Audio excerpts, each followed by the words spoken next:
Com. All right, this is a Stone Brewing Company beer that I got in a multi-12 pack. Not a typical beer I would seek out, but I am actually kind of excited to try it because it's kind of out of my normal realm here. This is the Stone Citrusy Wit. Comes in this pretty cool bottle. First brewed, I think, in 2000. Yeah, first brewed in June of 2016, so this is one of their newer versions. 5.3% ABVs. I've used a 35.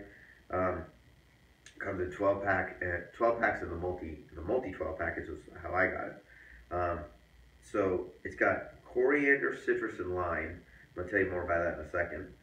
It's got Magnum, Centennial, Amarillo, and Mandarin Bavaria hops. So kind of a cool little twist. So I'm going to read you this description because I think it's worth reading. It says, so this comes to our beers with the ingredients we use. We give it a wit, i.e. the beer class it is. So rather than spinning the same fruit wheel of the classic orange peel, we punched it with our wit. Get it? Their wit. The dynamic duo of tangerine and kaffir lime leaf. I have no clue what that is. The fruit-forward aromatics and flavors are perfectly balanced, so you don't have to bother adding a slice or a leaf to the rim of your glass. So they're getting more and more comical as they go on with this description, which Stone is famous for, and which I appreciate. Even with this lack of unnecessary garnish, you won't find an absence of intense fruit.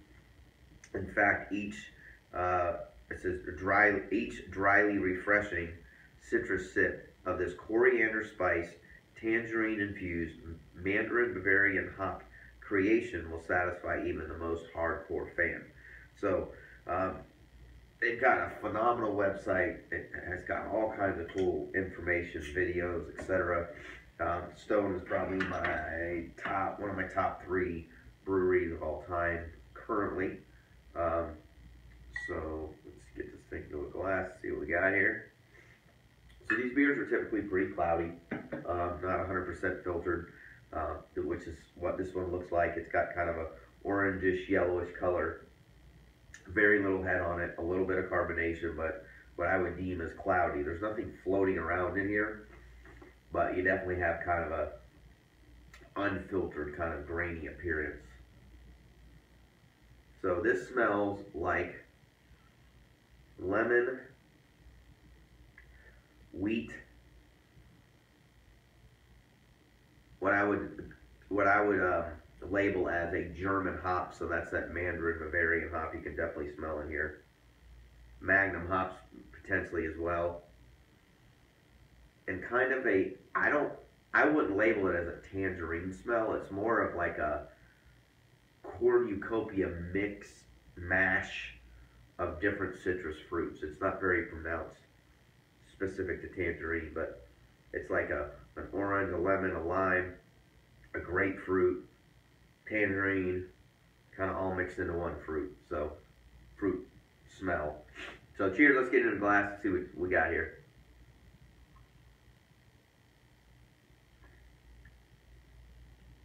That's really good.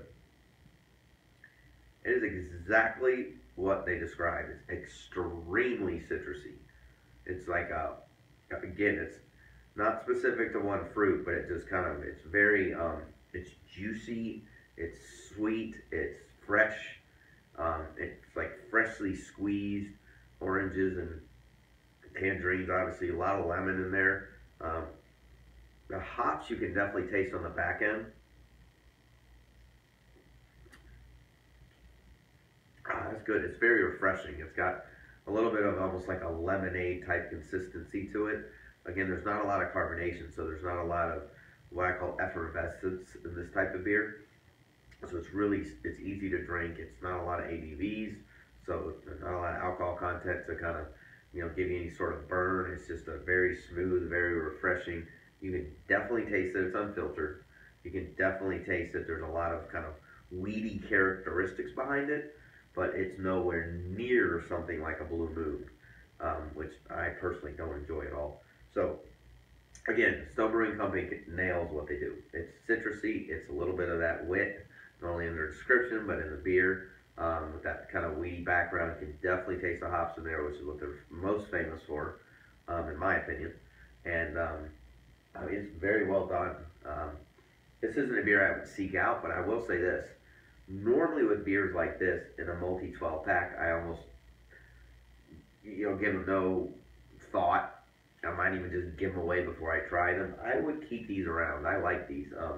Beers like this you don't want to let expire over like maybe 6 months because they don't age well. But I mean, again, this is exactly what they say it is. It's pretty darn good. So, I mean, for what it is, we rated our beers between 1 and 5. I'd give this a 3.5 to 4. I mean, it's got a lot of great characteristics. Perfectly brewed, in my opinion, for what they're trying to accomplish. And I'd drink it again. So let us know if you've tried it. Leave comments on our YouTube channel or our website, microbeerreviews.com. We upload all the time, so please subscribe to our YouTube channel. And as always, we will see you again real soon. Cheers.